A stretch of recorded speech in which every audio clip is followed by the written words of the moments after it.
Hi friends, good morning. कैसे हैं आप सब? आई होप कि आप लोग अच्छे होंगे। तो आज की इस क्लास में क्लास 11th का चैप्टर 10 यानी पर्सनालिटी 10.1 का क्वेश्चन नंबर 4 को देखेंगे। ठीक है, क्वेश्चन नंबर 4 कह रहा है कि एक्स अक्ष पर एक बिंदु ज्ञात कीजिए। क्या करना है? एक्स अक्ष पर एक बिंदु ज्ञात करना है जो 7,6 और 3,4 बिंदुओं से समान दूरी पर है। तो ये बात आप लोग को अभी समझ में नहीं आ रहा होगा, लेकिन जैसे हम फिगर बनाएंगे ना तो आप लोग को समझ में आएगा। ठीक है, तो पहले देखिए चतुर्थांश बना लेते हैं। देखिए ये आपका रहा चतुर्थांश। ठीक है, ये एक्स और ये हमारा एक्स डैश और ये वाई और ये हमारा वाई डैश। ठीक है, यहाँ पर होता है मूल बिंदु और आपको दिया है एक्स अक्ष का बात कर रहा है। एक्स अक्ष कौन सा है? ये वाला हमारा एक्स अक्ष है। ठीक है, जो आपका पॉइंट क्या दिया है? 7,6 और 3,4 बिंदुओं से समान दूरी पर है। तो समान दूरी मतलब क्या? बराबर दूरी पर है। तो मान लेते हैं यहाँ पर एक बिंदु P है। ठीक है, ये बिंदु क्या है? P है। और इस P बिंदु का बताओ तो बिंदु क्या होगा? एक्स अक्ष पर है तो P बिंदु पर x तो x ही होगा और y का मान 0 होगा। यदि हम P बिंदु मान कर निकाल रहे हैं, मान लिए तो x अक्ष पर बात कर रहे हैं ना, तो x अक्ष पर लिए क्या होता है? x के लिए x होगा और y क्या हो जाएगा? 0 हो जाएगा। लेकिन आपको पॉइंट दिया है, बिंदु दिया है, क्या दिया है कि 7 और 6 और 3,4 ये समान दूरी पर है। तो समान दूरी कैसे निकालेंगे? देखो, एक यहाँ से एक दूरी है, इसका नाम दे दो और इसका यहाँ से नाम दे दो, इसका नाम दे दो a। तो a मतलब पहला 7,6, ये 7,6 पर है और एक यहाँ से यहाँ तक b है, इसका नाम 3,4 दे दो। पॉइंट जो दिया है, जो बिंदु दिया था वो बिंदु हमने लिख लिया। देखो हमने क्यों किया, यहाँ पर एक बिंदु मान लिया P तो x अक्ष पर है तो x, 0 हो गया। और यहाँ पर दो बिंदु है और समान दूरी पर है, मतलब ये दोनों समान दूरी है। यहाँ से दोनों के लिए क्या है? समान दूरी है। तो एक का नाम दे दिए A, एक का नाम B। तब आपसे कह रहा है कि x अक्ष पर एक बिंदु ज्ञात कीजिए, मतलब इसका निर्देशांक आपसे बिंदु पूछ रहा है। कैसे बताएंगे?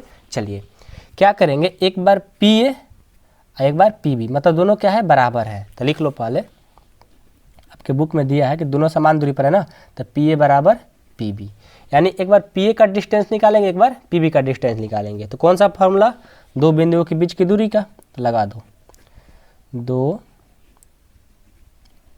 बिंदुओं के बीच की दूरी।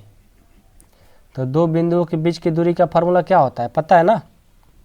रूट अंदर x2 माइनस x1 का होल स्क्वायर और प्लस y2 माइनस y1 का होल स्क्वायर, ये फार्मूला होता है। इसी फार्मूला पर एक बार PA का और एक बार PB का निकालेंगे। ठीक है, चलिए तो निकालते हैं। तो सबसे पहले क्या करेंगे, एक बार हम PA के लिए चलेंगे। तो PA के लिए x1 y1 x2 y2, एक बार x1 y1, एक बार इसके लिए x2 y2 निकालिए। तो हम चलते हैं पहले PA के लिए। तो PA के लिए क्या हो जाएगा? x1 का मान हो जाएगा, x1 का मान हो जाएगा x और y1 का मान हो जाएगा 0। ठीक है, और उसके बाद x2 का मान हो जाएगा, x2 का मान हो जाएगा क्या? 7 और y2 का 6। x2 का हो जाएगा 7 और y2 का 6 हो जाएगा। ठीक है, अब चलो उसके बाद हम एक बार PB के लिए चलेंगे। यहाँ पर PB लिख लेते हैं। PB के लिए x1 का मान हो जाएगा x और y1 का 0। उसके बाद x2 का मान हो जाएगा 3 और y2 का मान हो जाएगा 4। इसको लिख लिया हमने। अब देखो, अब क्या करेंगे, अब इस फार्मूला पर रख देंगे। एक बार PA बराबर PB करते हैं, PA बराबर PB। तो PA के लिए फार्मूला x2 माइनस x1 का होल स्क्वायर अब प्लस y2 माइनस y1 का होल स्क्वायर बराबर PB के लिए वही फार्मूला आएगा, दूरी सूत्र ही लिखो, x2 माइनस x1 का होल स्क्वायर अब प्लस y2 माइनस y1 का होल स्क्वायर। अब बैठा दो, क्या हो जाएगा? x2 का मान क्या है? 7 है, 7 माइनस x का होल स्क्वायर प्लस y2 का मान है 6 माइनस 0 का होल स्क्वायर। इसके लिए x2 का मान है 3 और x1 का मान है x का होल स्क्वायर, y2 का मान है 4, y1 का मान है 0 का होल स्क्वायर। दोनों तरफ रूट है, रूट क्या हो गया? कैंसिल। तो क्या बच गया? 7 माइनस एक्स का होल स्क्वायर, 6 में से 0 जाएगा 6 का स्क्वायर, और यहाँ से 3 माइनस एक्स का होल स्क्वायर और प्लस 4 में से 0 जाएगा 4 का स्क्वायर। यहाँ पर इम्प्लाइड डेट का साइन देते चलिए, क्योंकि बीच में बराबर का जब साइन लगता है तो इम्प्लाइड डेट का साइन देना बहुत ज़रूरी होता है। ठीक है, चलिए अब इसको सॉल्व करिए। इसको सॉल्व करेंगे तो क्या हो जाएगा, a माइनस बी का होल स्क्वायर बैठा दीजिए और इसको भी a माइनस बी के होल स्क्वायर बैठा दीजिए। तो आपको पता है ना फार्मूला, a माइनस बी का होल स्क्वायर क्या होता है, minus 2ab plus B square. a का मान है 7 तो 7 का स्क्वायर माइनस 2a का मान है 7, b का मान है x, अब प्लस बी स्क्वायर, b का मान यानी x का स्क्वायर हो गया, प्लस 6 का स्क्वायर कितना हो जाएगा 36, और यहाँ पर बराबर का साइन है, ठीक है ना, बराबर दीजिए, यहाँ बराबर का साइन है। इसको करेंगे तो क्या हो जाएगा 3 का स्क्वायर और माइनस 2ab अब प्लस x का स्क्वायर अब प्लस 4 का स्क्वायर 16। चलिए 7 7 49, 7 दूनी 14x, x के 2 बार करेंगे x स्क्वायर प्लस 36 बराबर 3 का स्क्वायर 9, 3 दूना 6 और x ले 6x, और x के 2 बार करेंगे x स्क्वायर प्लस 16। अब देखो कोई कटने वाला है क्या, x स्क्वायर कट गया। अब क्या बचेगा, देखो तो क्या करते हैं ना कि माइनस एक 16 यानी x जो है उसको इधर लाते हैं, माइनस 16 x है, इधर लाएंगे तो प्लस x हो जाएगा, और कांस्टेंट वाला सब इधर कर देते हैं तो 9 अब प्लस 16, ये 36 प्लस है ना तो इधर आएगा तो माइनस 36, और ये प्लस 49 इधर आएगा तो माइनस 49। तो यहाँ से 14 में से 6 जाएगा तो आ जाएगा 8x, और इसको जोड़ो, इसको जोड़ते हैं, ध्यान देना क्या हो जाएगा यहाँ पर, तो ये हमारा 49 है और ये हमारा 36 है, तो 49 और 36 साथ में जोड़ेंगे तो 9 6 15 4 3 7 85, और ये कितना है, ये आपका है 16 और 9, 16 9 कितना हो जाएगा 25, तो घटेगा तो कितना आ जाएगा 0, और यहाँ से 50 आ जाएगा ना, 50 के 60 60 आ जाएगा, तो यहाँ से हमारा कितना आ गया 60, माइनस 60 आएगा। ठीक है, इस बात को ध्यान देना, और यहाँ पर 14 में से माइनस 14 में से 6 जाएगा तो माइनस 8x आएगा, और यहाँ पर माइनस 60, माइनस माइनस कट गया, ये गुना कर आएगा तो भाग कर देगा, x बराबर 60/8, कटाओ तो कटेगा, नहीं कटेगा, नहीं कटेगा तो 5 से कटा दो, 5 से कटेगा क्या, 5 से तो नहीं कटेगा, 2 से कटाओ, 2 से कट जाएगा, 4 से कटा दो, 4 दूना का 8 और 15 चौका 60, यानी x का जो मान आया 15/2 आ गया। ठीक है, तो यहाँ पर जो पॉइंट होगा x का मान हो जाएगा 15/2,0, यही आपका आंसर हो जाएगा। ठीक है, तो ये प्रश्न बहुत इजी है, बस आप लोग को थोड़ा समझना था। इस प्रश्न में क्या समझना था, यहाँ पर फिगर में, जिनको फिगर समझ में आ गया ना उनके लिए तो कुछ नहीं है, PA बराबर PB कर दो, उसके बाद देखो दूरी सूत्र लगाते हुए गए, उसके बाद सॉल्व करते हुए गए, हमारा x का मान आ गया, बस हमारा प्रश्न बन गया। ठीक है, तो आई होप कि आप लोग के क्वेश्चन नंबर 4 समझ में आ गया होगा। अब हम देखते हैं क्वेश्चन नंबर 5। चलिए, आपका प्रश्न संख्या 5 है कि रेखा की ढाल ज्ञात कीजिए जो मूल बिंदु और P 0,-4 तथा B 8,0 बिंदुओं को मिलाने वाले रेखाखंड के मध्य बिंदु से जाती है। देखिए, ये प्रश्न जो है रेखा की ढाल तो बताना है, लेकिन जो मूल बिंदु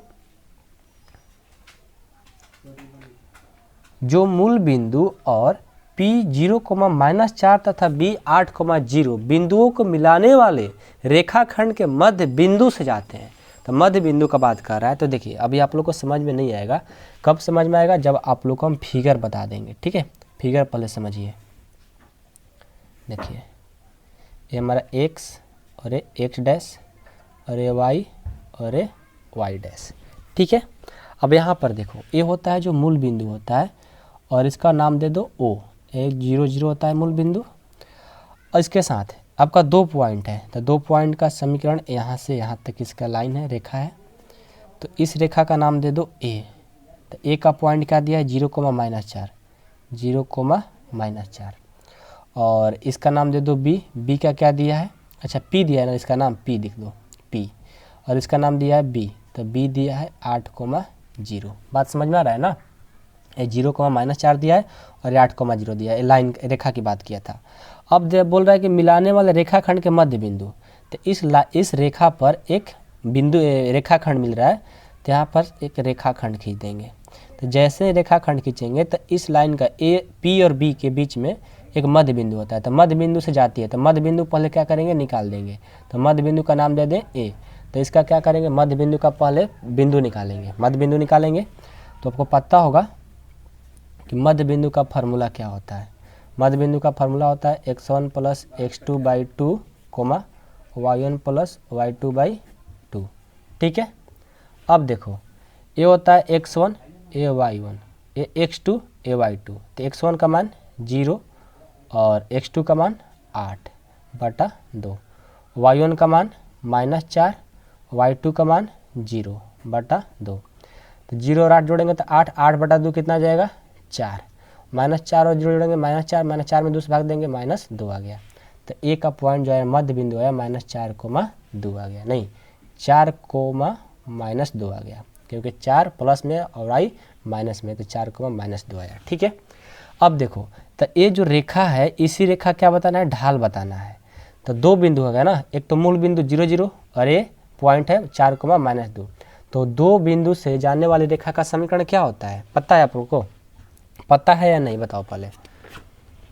क्या होता है रेखा की समीकरण, रेखा की ढाल बताएंगे। रेखा की ढाल, रेखा की ढाल क्या हो जाएगा, ओ ए कहो चाहे ए ओ कहो। तो 2 बिंदु है ना, एक यहाँ बिंदु है एक यहाँ बिंदु है। तो क्या होगा फार्मूला, इसका फार्मूला हो जाएगा y2 minus y1/x2 minus x1।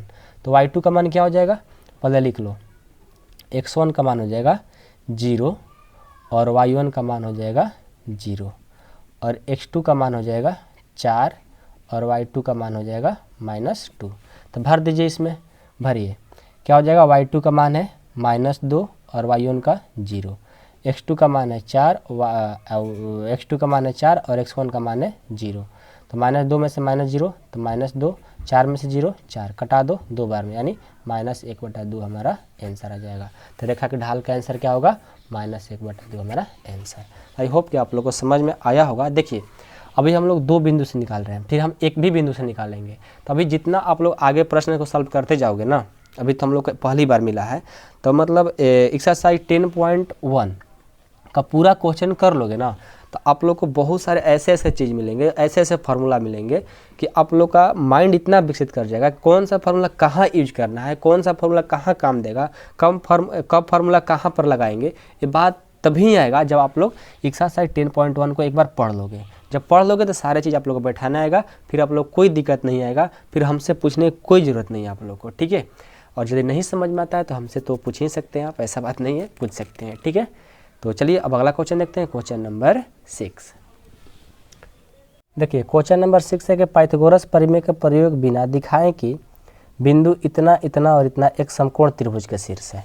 अब ये देखो, ये समकोण त्रिभुज का शीर्ष बताना है बिना पाइथागोरस प्रमेय के दिखाए बिना। कैसे करेंगे, पहले फिगर बनाओ। ठीक है, पहले फिगर बनाओ। यही होती है हमारा समकोण त्रिभुज। ठीक है, तो इसका नाम दे दो ए। तो ए का पॉइंट दिया है 4,4, बी का पॉइंट दिया है 3,5 और सी का पॉइंट दिया है -1,-1।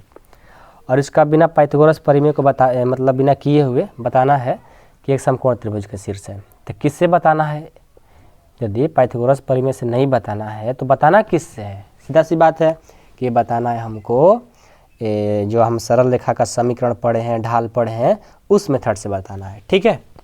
देखिए कैसे बताएंगे, तो देखिए हम रेखा के समीकरण, जैसे हम लोग अभी ढाल पढ़ रहे हैं, तो ढाल से जब बताएंगे तो इसका एक फार्मूला होता है। देखिए आपको पहले लिख देते हैं, चाहे समझा देते हैं, उसके बाद हम लास्ट में फार्मूला लिखेंगे, क्योंकि हमको यूज है ही, तो वहीं पर हम फार्मूला लिखेंगे। पहले आपको समझा देते हैं कि कैसे हम बताएंगे कि समकोण त्रिभुज के शीर्ष है ढाल के तरीक़ा से। देखिए जब ये हमारा क्वेश्चन, कोई भी प्रश्न हो, जब हमारा यहाँ पर देखो इस लाइन का, ठीक है ना, मतलब ए बी का समीकरण, चाहे ए बी रेखा की ढाल, रेखा है ना, ए बी रेखा की ढाल और ए सी रेखा की ढाल, जब इन दोनों को गुना करेंगे ना तो -1 आ जाएगा। समझ गए, ए बी रेखा की ढाल और ए सी रेखा की ढाल जब दोनों को गुना करेंगे, जब -1 आ जाएगा तो हम बता सकते हैं कि ये क्या है, राइट एंगल ट्रायंगल है, मतलब समकोण त्रिभुज के शीर्ष है। यदि इनको और इनको गुना करते हैं और -1 नहीं आएगा तो समझ लेना कि समकोण त्रिभुज के शीर्ष नहीं है। इस कैटेगरी से हम इसको चेक करेंगे।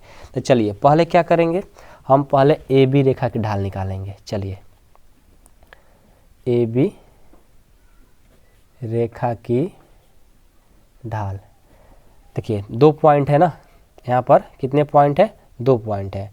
तो 2 पॉइंट के लिए आपको कौन सा फॉर्मूला लगाते हैं, अब बताओ कौन सा फॉर्मूला लगेगा यहाँ पर कौन सा फॉर्मूला, 2 पॉइंट है तो फॉर्मूला लगता है हमारा, यानी यहाँ पर m1 निकाल रहे हैं, फर्स्ट है तो ढाल का फॉर्मूला क्या हो जाएगा, जब 2 पॉइंट है तो y2 माइनस y1 बटा x2 माइनस x1 का। ठीक है, तो y2 का मान क्या हो जाएगा, ये हो गया x1 y1 x2 y2, या x1 y1 x2 y2 कर लो। तो y2 का फॉर्मूला कितना हो जाएगा, y2 का मान 5 और y1 का 4 बटा y2 का 3 और y1 का 4। तो 5 में से 1 जाएगा 1, 4 जाएगा 1 और 3 में से -4 जाएगा तो कितना हो जाएगा, -1, यानी 1 में -1 से भाग देंगे तो -1 आ जाएगा। ठीक है, अब चलिए अब हम क्या करेंगे, एक बार BC का निकालेंगे। BC रेखा की ढाल, तो BC रेखा का ढाल m1 था, अब वो m2 हो जाएगा। इसके लिए भी 2 पॉइंट है, 2 पॉइंट से रेखा की ढाल निकालने के लिए फॉर्मूला y2 माइनस y1 बटा x2 माइनस x1 होता है। तो y2 का मान कितना है, -x माइनस y1 का मान है 3, y2 का मान -x और x2 का मान -1 और क्या बोलते हैं, यहाँ पर गलत हो गया, y2 का मान होगा -1, ठीक है, और y1 का मान होगा 5, तो यहाँ पर 5 लिखो, गलती हो रहा है। ठीक है, और x2 का मान कितना है, x2 का मान है -1 और x1 का मान है -3, तो -5 और -1 -6, -1 और -4 -1 और -3 -4, तो इसको कटाएंगे तो कितना आ जाएगा, माइनस कट जाएगा, कटा दोगे 3/2 आ जाएगा। अब निकालो AC रेखा की ढाल। चलो AC रेखा की ढाल, AC रेखा का ढाल यानी m3, तीसरा है तो m3, ये भी फॉर्मूला वही होगा y2 माइनस y1 बटा x2 माइनस x1। तो y2 का मान कितना हो जाएगा, y2 का मान -1 और y1 का 4 और x2 का मान -1 और y1 का x1 का 4, तो ये हो जाएगा -5 बटा -5, कटा दो तो ये 1 आ गया। अब चलो तीनों का पॉइंट हमने निकाल दिया, तब हमको प्रश्न से आपको बताए थे फॉर्मूला, क्या बोले थे कि AB रेखा की ढाल और AC रेखा की ढाल दोनों को गुना करेंगे। AB रेखा की ढाल गुना AC रेखा की ढाल, क्या होना चाहिए, -1 हो तो हम समकोण त्रिभुज के शीर्ष बोलेंगे। तो AB रेखा का ढाल कितना है, -1, तो लिखो -1, AC रेखा का ढाल कितना है 1, तो 1 बराबर 1 से और -1 से करेंगे -1, तो देखो हमारा -1 आ गया। तो हम क्या कहेंगे कि त्रिभुज ABC जो है, ABC is right angle triangle. ठीक है, मतलब कि आप हिंदी में लिख देना कि ABC का एक समकोण त्रिभुज के शीर्ष है, यानी समकोण त्रिभुज है। ठीक है, तो ये आपका क्वेश्चन था, क्वेश्चन नंबर 6 में कुछ ज़्यादा कुछ खास है नहीं, बस आप लोग को समझना था। ठीक है, तो चलिए अब देखते हैं अगला क्वेश्चन, क्वेश्चन नंबर 7। देखिए क्वेश्चन नंबर 7 है कि उस रेखा का समीकरण ज्ञात कीजिए जो y अक्ष की धन दिशा में वामावर्त मापा गया 30 डिग्री का कोण बनाती है। ये क्वेश्चन को थोड़ा समझना होगा, पहले आप फिगर देखिए इसको ध्यान से।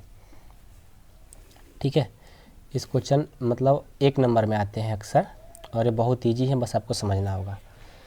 मान लो एक चतुर्थांश है और इस चतुर्थांश में क्या बोल रहा है, उस रेखा का समीकरण ज्ञात कीजिए जो y अक्ष की धन दिशा, y अक्ष की धन दिशा ही होता है ना, वह एक समीकरण निकाल दो। तो ये हमारा हो गया y अक्ष की धन दिशा में वामावर्त मतलब दाएं तरफ ये रेखा है। ठीक है, थोड़ा पेंसिल रहता तो और मज़ा आता। ठीक है ना, ये रेखा है और उसके साथ क्या वह कर रहा है, मापा गया 30 डिग्री का कोण बनाती है। कितने डिग्री का कोण बना रही है, यहाँ पर y अक्ष का बोला है ना, तो यहाँ पर कितने डिग्री कोण बना रहा है, 30 डिग्री, और ये होता है 90 डिग्री। तो ये बताओ पहले, यहाँ से जैसे ही रेखा खींचे और ये बना रहा है 30 डिग्री, तो यहाँ पर एक त्रिभुज बन रहा है और त्रिभुज 180 डिग्री का होता है, ठीक है। तो ये 30 डिग्री का तो बना रहा है और ये पहले से हमको पता है कि समकोण त्रिभुज है तो 90 डिग्री का होगा, और ये कितना दे दिया 30, तो ये कितने डिग्री का हो जाएगा, तो 90 और 30 120 हो गया। हमको पता है कि 180 होता है, तो यहाँ से यहाँ तक 120 हो गया, तो ये कितना हो जाएगा हमारा, ये हो जाएगा 60। तब भी ना हम तीनों को जोड़ेंगे तो कितना आना चाहिए, 180 आना चाहिए। तो अब देखो यहाँ पर जब 30 डिग्री बनाना है, ये शीर्षाभिमुख कोण, आप लोग क्लास 10th में पढ़े होंगे कि शीर्षाभिमुख कोण क्या होता है, एक दूसरे के समान होते हैं। तो ये 30 तो ये भी 30 हो जाएगा, ठीक है। अरे बताओ, अब ये देखो, अब जो लाइन होता है, जो रेखा होता है, वो कितने डिग्री का होता है, 180 डिग्री का, पता है ना। कोई भी लाइन खींच दो कितने डिग्री का, 180 डिग्री का होता है। तो ये लाइन बताओ, ये है आपका 60 और ये कितना का हो जाएगा, अब ये 60 हो गया, इसी लाइन में बात कर रहे हैं ना। तो लाइन 60 है तो ये कितना हो जाएगा, 120। तभी इन दोनों को जोड़ेंगे तो क्या हो जाएगा, लाइन 180 का हो जाएगा, ठीक है। अब बताओ, अब आपसे बोला है कि उस रेखा का समीकरण ज्ञात कीजिए जो y अक्ष की धन दिशा के वामावर्त मापा 30 डिग्री कोण बनाती है। तो यहाँ पर ये जो लाइन का समीकरण बताना है, तो ये लाइन कितना बना रही है, 120 डिग्री। तो रेखा की ढाल आपको बताना है ना, तो रेखा की ढाल बताना है तो आपको एक बात बताते हैं, ध्यान रखना। तो आपको बताए हैं कि m = क्या होता है, tan थीटा। रेखा की ढाल बताने के लिए उस रेखा का समीकरण बताना है, यानी रेखा की ढाल बताना है, m = tan थीटा, ठीक है, m = tan थीटा। तो m = tan थीटा, तो थीटा यानी कोण बना रहा है तो थीटा लिखेंगे, तो थीटा का मान 120 डिग्री, तो रख दो tan 120 डिग्री। tan 120 डिग्री का मान निकाल दो, आपका आंसर हो जाएगा।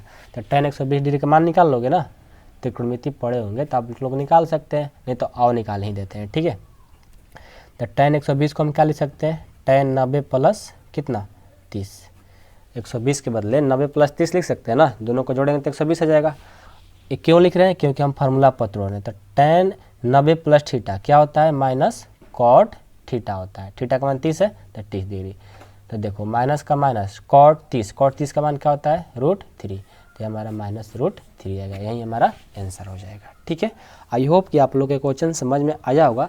एनसीईआरटी में इस तरह का प्रश्न तो बहुत कम है, लेकिन जब हमारा बुक पूरा सॉल्यूशन हो जाएगा, मतलब बुक का पूरा हम कंप्लीट सॉल्यूशन करा देंगे, तो हम जरूर इस तरह का क्वेश्चन लाएंगे ऑब्जेक्टिव, और आप लोग को टेस्ट लेंगे, ठीक है। टेस्ट में देंगे और आप लोग को फिर सॉल्यूशन भी कराएंगे। तो जैसे ही बुक कंप्लीट होगा हम लोग टेस्ट भी लेंगे लाइव में, ठीक है। तो आप लोग तब तक जितना पढ़ा रहे हो उतना रिवाइज करते रहो, और इस तरह का प्रश्न हम करा देंगे, ऐसा बात नहीं है, छोड़ने वाले नहीं, आप लोग को इस तरह का प्रश्न हम कराते रहेंगे, ठीक है ना। आप लोगों को थोड़ा अच्छा से, मतलब अच्छा से अच्छा करके आप लोग को हमेशा कोशिश करते हैं पढ़ाने के लिए, लेकिन टाइम अभी नहीं मिल पाता है बच्चों।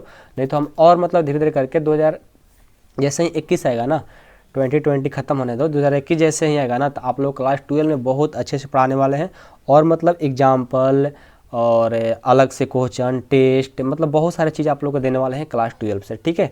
तब तक आप लोग पढ़ते रहो, मेहनत करते रहो, और हम भी आप लोग के लिए हमेशा मेहनत करते रहेंगे। ऐसे आप लोग को छोड़ने वाले नहीं है, जब तक यूट्यूब पर रहेंगे आप लोग अच्छे से अच्छे तरीक़े से पढ़ाएंगे। और जो भी डाउट होता है आप लोग को, डाउट भी मतलब व्हाट्सएप पर आप हमसे पूछ सकते हैं, हमेशा आप लोग से कहते रहें कि डाउट जो रहता है आप मेरे से व्हाट्सएप पर बात कर सकते हो, ठीक है।